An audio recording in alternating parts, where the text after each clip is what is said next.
Bonjour à tous, donc là on va voir aujourd'hui le vecteur vitesse angulaire. Ce vecteur vitesse angulaire, on va déjà se rappeler, on va faire un petit point sur les descriptions d'un mouvement.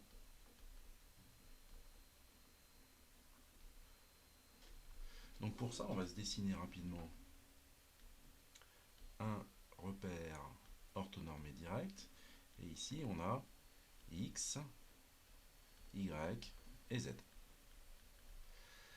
On va avoir, donc pour décrire un mouvement, on va le décrire à l'aide de 6 mouvements élémentaires, une translation sur y, donc je vais l'appeler y de t, une translation sur x, x de t, et une translation sur z, qu'on va noter z de t.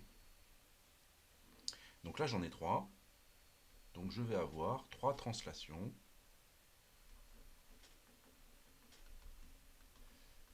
x de t, y de t et z de t. Je vais également pouvoir décrire le mouvement sous la forme de 3 rotations, avec ici un angle θ de x qui varie en fonction du temps, une rotation ici θ de y qui varie en fonction du temps, et une troisième θ de z qui varie en fonction du temps. Et donc je rajoute mes 3 rotations θx de t, θy de t et θz de t. Comment est-ce qu'on peut décrire ces mouvements de rotation ici? Donc imaginons, j'ai un mouvement de 0 par rapport à 1. Je vais pouvoir à chaque fois dessiner juste dans un repère. Je vais avoir par exemple sur la rotation autour de x, donc la rotation autour de x, de l'axe x, qui va me donner θx de t.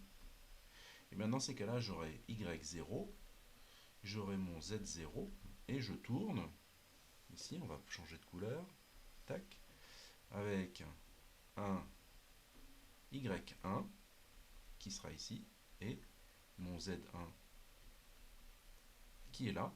Et ce que je vais avoir, ici, j'ai x0 qui est égal à x1, puisqu'on tourne autour de x. Et ici, ce que j'ai, c'est mon θx de t, que je retrouve ici, θx de t. Si jamais maintenant je regarde le mouvement de rotation autour de y, donc là ici je vais avoir mon z0 et mon x0. Je vais avoir en bleu mon z1 et mon x1. Hop. Et évidemment, entre les deux, je vais avoir mon θy de t, que je retrouve ici, puisque ici j'ai des angles droits. Et donc ça, c'est la rotation autour de y, 0, d'ailleurs c'était x0 ici, qui est égal à y1. Et cette rotation, c'est quoi? C'est θy de t. On va avoir la même chose sur z. Donc la rotation autour de z.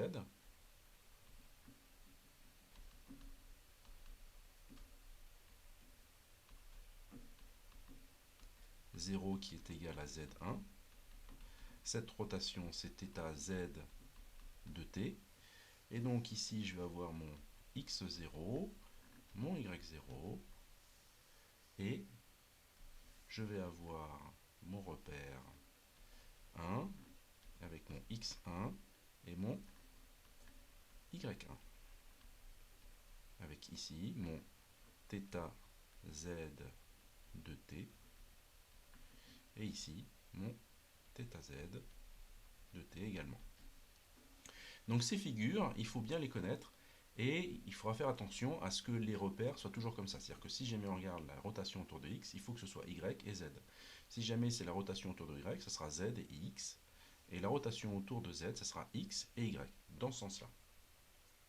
Et maintenant, quand on regarde, parce qu'on revient quand même à notre sujet principal, qui est la vitesse angulaire, le vecteur vitesse angulaire, en fait, on va pouvoir noter notre vitesse angulaire, donc oméga de 1 par rapport à 0, comme étant le vecteur, c'est la dérivée en fait des angles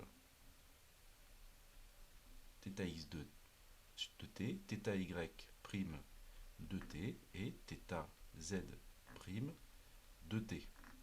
On va pouvoir les noter tout simplement. Ici on a un grand oméga parce qu'on parle du mouvement général de 1 par rapport à 0, mais on pourra les noter sur x, oméga x de t, oméga y de t et oméga z de t, les vitesses angulaires autour des axes x, y et z.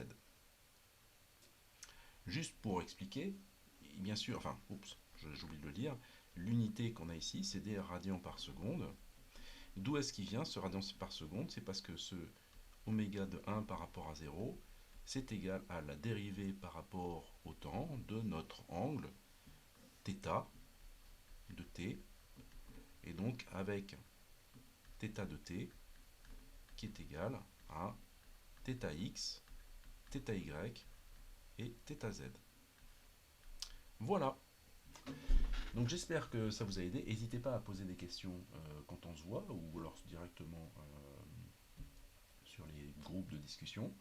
Et sinon, je vous invite à continuer les cours et les vidéos qui vont arriver. A plus tard!